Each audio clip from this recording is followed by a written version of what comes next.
रहीम असां आर्टिकल 49, 50, 51 ऐं 52 खे पढ़ंदासीं। अॼु असां 4 आर्टिकल सां पढ़ूं त जीअं नंढड़ा बि आहिनि, उनखां अलावा टाइम बि थोरो असां बचायूं था पंहिंजो। आर्टिकल 49 थो चए relevancy of entry in public record made in performance of duty. ठीकु आहे, हिन जो मतिलबु इहो आहे कोई बि रिकॉर्ड कंहिं बि पब्लिक सर्वेंट खां जेको आहे सो मतिलबु ठाहियो थो वञे, या कंहिं बि अहिड़े माण्हू खां जेको अथोराइज़्ड आहे इहो कमु करण लाइ, माना पब्लिक रिकॉर्ड खे जेको आहे सो सेट करण लाइ, मेक करण लाइ, वठण लाइ उहो अथोराइज़ आहे बाय लॉ। उनखां अलावा कंहिं बि जेको आहे सो उहो जेको आहे सो रिकॉर्ड थो करे कंहिं बि पब्लिक या ऑफिशियल बुक में, कंहिं बि पब्लिक बुक्स हूंदा आहिनि या ऑफिशियल बुक्स हूंदा आहिनि, उन में जेकॾहिं उहो रिकॉर्ड खे जेको आहे सो मेड थो करे, उनखे सेव थो करे, अहिड़े रिकॉर्ड खे जेको आहे सो असां रिलेवेंट चवंदा आहियूं। ऐं उनखां अलावा इनखे स्टेटस ऑफ ट्रुथ ॾिनल आहे। जेको ऑफिशियल रिकॉर्ड हूंदो आहे न, जेको ऑफिशियल बुक में हूंदो आहे, उनखे स्टेटस ऑफ ट्रुथ ॾिनल आहे, त माना इहो हक़ीक़त आहे, इहो जेको आहे सो सच आहे।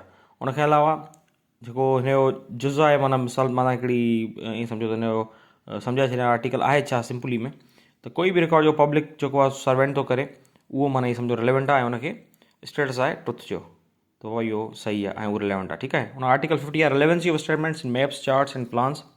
हाणे हिन में जेको आहे हिन जो मतिलबु इहो आहे के बि स्टेटमेंट्स जेके फैक्ट एंड इशू सां या रिलेवेंट फैक्ट सां रिलेटेड आहिनि उहे पब्लिश थियूं कयूं वञनि मैप्स में या चार्ट्स में, ऐं उन्हनि खे जेको आहे सो फॉर पब्लिक सेल लाइ जेको आहे सो ऑफर थो कयो वञे। ठीकु आहे, या उहे जेके मैप्स आहिनि, प्लान्स आहिनि, उहे कंहिं बि अथॉरिटी जे अंडर था जेको आहे ठहनि, पोइ उहा फेडरल हुजे या प्रोविंशियल हुजे, उहे जेके बि स्टेटमेंट्स हूंदियूं उहे रिलेवेंट हूंदियूं सिंपली। ठीकु आहे, उन article 51 relevancy of statement as to fact of public nature contain in certain acts or notification.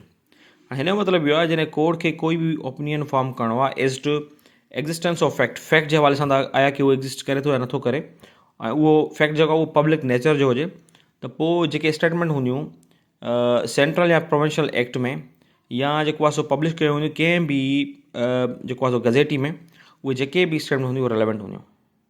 ठीकु आहे, आर्टिकल 51। उन खां पोइ आर्टिकल 52 आहे relevancy of statements as to any law contain in law books.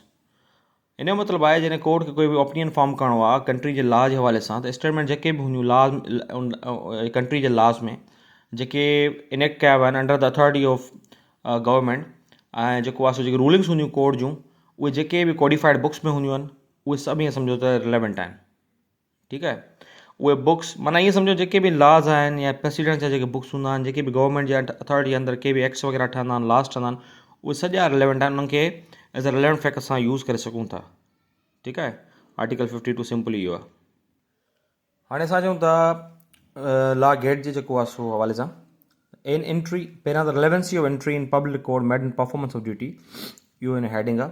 And entry in public or other official book, public or other official book तव्हांजे जनम हुजे, register or record stating a fact in issue or relevant fact and made by a public servant in the discharge of his duty, official duty, or by any other person in performance of duty especially enjoined by the law of country in which such book, register or record is kept, is itself a relevant fact.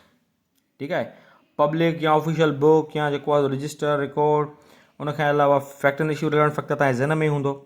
कंहिं बि public servant खां जेको आहे सो record थियूं कयूं वञनि जेको आहे सो ऑफिशियल ड्यूटी जे डिस्चार्ज जे दौरान, इहे जेके कुझु अहम वर्ड्स आहिनि इहे तव्हांखे यादि करणा। ठीकु आहे, बहरहाल हिनखे इहे वर्ड्स त तव्हांजे ज़हन में अची वेंदा, उहो त कोई इशू न आहे, पर तव्हांजे ज़हन में जेको आहे सो इहे जेके मेन वर्ड्स मां तव्हांखे ॿुधाया आहिनि इहे तव्हांखे यादि ई हुजनि। बाक़ी बैरक तव्हां लैंग्वेज खे जेको आहे जंहिं महिल रीड कंदव पोइ ज़ाहिर सी ॻाल्हि आहे इहे वर्ड्स तव्हांजे ज़हन में अची वेंदा, छो जो MCQs हूंदो आहे। MCQs जंहिं महिल तव्हां MCQs कंदव त तव्हांजो जेका बि शइ अखियुनि जे अॻियां हिकु दफ़ो गुज़िरियल हूंदी तव्हांजे ज़हन में आयल हूंदी। ठीकु आहे, उन खां पोइ आर्टिकल 50 आहे statements of fact and issue. उन खां पोइ आर्टिकल 50 आहे relevancy of statement maps, charts and plans. हाणे ॾिसो हिते रिलेवेंसी ऑफ स्टेटमेंट्स माना मैप्स, चार्ट ऐं प्लान्स जेके आहिनि उहे रिलेवेंस आहिनि केॾी महिल माना हिन ॿुधाए थो। Statements of fact and issue इहो मां तव्हांखे सिंपली त ॿुधाए विया, उहो तव्हां सम्झी वेंदव। तव्हां relevancy of facts statement maps, charts and plans खे जेको आहे पढ़ंदव, ऐं जॾहिं जेको पोइ हिते मां ॿुधायां उहो ॿुधंदव, थोरो घणो तव्हांजो सॼो क्लियर थी वेंदो। ठीकु आहे, उन खां पोइ statements of fact and issue or relevant facts made in publish, maps or charts, maps ऐं चार्ट्स तव्हांजे ज़हन में हुजनि, प्लान बि तव्हांजे ज़हन में हुजे। Generally offer for public sale, हाणे ऑफर्ड फॉर पब्लिक सेल इहो तव्हांजे ज़हन में हुजे, उहे रिलेवेंट हूंदा आहिनि।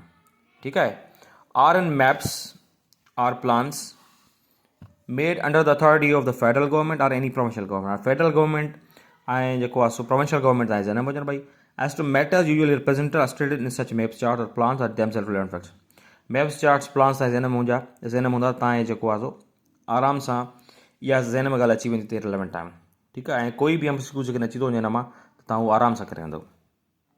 उन खां article 51 relevancy of statements as to fact of public nature contained in certain acts or notification. When the court has to form an opinion as to existence of any fact of public nature, any statement of it made in the recital contained in any act of the central legislature or of any other legislative authority in Pakistan or in government notification appearing in the official gazette is relevant fact. हाणे तव्हांखे हिन में इहो जेको आहे ज़हन में रखिणो आहे जेको आहे so when the court has to form an opinion. हाणे इहो सॼो बि अची सघे थो। ठीकु आहे। ओपिनियन फॉर्म करणो आहे expanse of any fact of public nature. हाणे पब्लिक नेचर लफ़्ज़ यादि करणो आहे। माना ईअं सम्झो ईअं न आहे त तव्हांखे हिकिड़ी जेको आहे सो लाइन जो MCQ ॾींदा, तव्हांखे चइनि पंज लाइन जो MCQ ॾींदा, तव्हांखे हे पूरो जो पूरो आर्टिकल MCQ ॾेई सघनि। उन मां पब्लिक नेचर खे जेको आहे परे करे छॾींदो आहे पब्लिक नेचर। हाणे इहो ब्लैंक हाणे MCQ न अचनि तव्हांजा ऑप्शन हुजनि। ठीकु आहे। Any statement of it made recital. हाणे रेसाइटल बि अची सघे थो। contain any act of the central legislature or of any other legislative authority in Pakistan. And central legislature and legislative authority in Pakistan ये भाई तव्हां पढ़ी छॾियो। are in a government notification appearing in the official gazette। and official gazette भी important आहे as relevant fact। ये सभु जेके आहिनि relevant fact आहिनि। ठीकु आहे। उन खां पोइ आहे relevancy of statements as to any law contained in law books when the court has to form an opinion as to law of any court or a law of any country।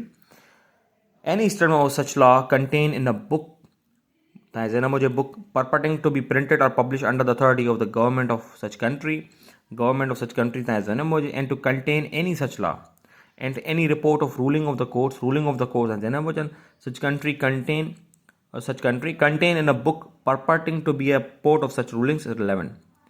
हाणे हे एतिरो अहम न आहे, हिनखे पोइ बि पढ़ी छॾिजो, एॾो अहम न आहे हिन जे हवाले सां। छो जो हिकिड़ी ॻाल्हि तव्हांजे ज़हन में हुजे, मां तव्हांखे ॿुधाईंदो हलां थो अहम न आहे, हे अहम आहे। तव्हांखे इहा शइ ज़हन में हुजे त मां पंहिंजे एक्सपीरियंस जे मुताबिक़ थो ॿुधायां त अहम आहे अहम न आहे। ठीकु आहे न। तव्हांखे पढ़णो ज़रूरु आहे। ईअं त मां चवां अहम न आहे, तव्हां वरी हुन जी रीडिंग करणी छॾिजो। अहम न आहे बिल्कुलु, पर तव्हांखे पढ़णो आहे। उहो छो पढ़णो आहे? छो जो जेको सिलेबस आहे हुन में इंक्लूडेड आहे, अची सघे थो। ठीकु आहे न। बाक़ी कोई सवाल हुजे, कुझु बि हुजे, तव्हां मूंखां पुछी सघो था। Thank U very much.